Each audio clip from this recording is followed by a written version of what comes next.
Page number 76। जय परमेश्वर।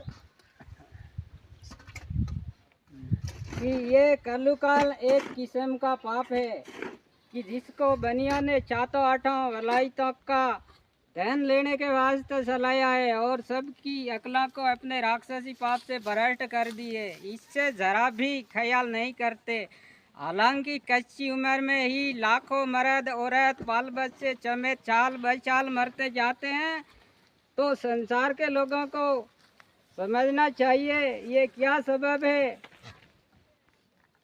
कि ये क्या सबब है। कईयों की पहले जो कोई मरता था तो पूरी उम्र पाक के मरता था और अब तो कम उम्र में ही मर जाते हैं। सो दुनिया में किसी ने राक्षसी पाप तो नहीं चलाया है। जिसकी तलाश करे और तलाश करके पाप को देखे और पाप को छोड़ावे सो तो किसी को नहीं सूझता है कि ये कलुकाल बनिया के घर का पाप है और ये मालिक की कुदरत नहीं है। कईयों की मालिक कच्ची उम्र में किसी को नहीं मारता है, जिसका सबूत वेद की किताबों से है। और दुनिया में भी कहते हैं कि रावण हरणाकुश कंस कारून वगैरह ने अपने राक्षसी पाप से मेघ और मौत को अपने बस में कर लिया था।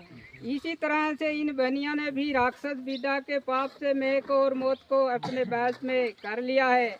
परंतु मौत को बस में कर लेना किसको बोलते हैं? वह यह है कि जो कोई कच्ची उम्र में मरे जब जानना कि मौत को बहस में कर लिया है। सो इस बात को अच्छी तरह से तुम संसार के लोगों को समझना चाहिए कि किसी ने राक्षस विद्या का पाप चलाया है।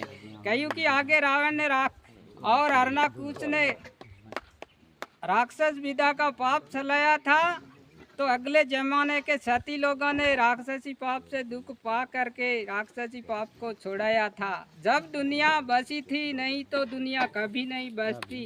कईयों की पाप के करने से दुनिया का बुरा हो जाता है। इस वजह से संसार के लोगों ने तमाम जहान में एका करके राक्षसी पाप के करने वाला को सजा देकर उस राक्षसी पाप का करना छोड़ा दिया। परंतु तुम संसार के लोग कल जग करते हो। सो इन 14 ग्राम के घर का राक्षसी पाप है। सो ये पाप करने वाले बनिए ही हैं। सो अब इनके घर की तारीफ चुनो कि जो दुनिया में इन बनिया का बिखान सब करते हैं। सो तुम सब राजा बादशाह और पंडित फकीर और साध संत और गरीब गुरबा और संसार इन बनिया के जाल को ख्याल करके देखो। जय परमेश्वर। मूड फेंके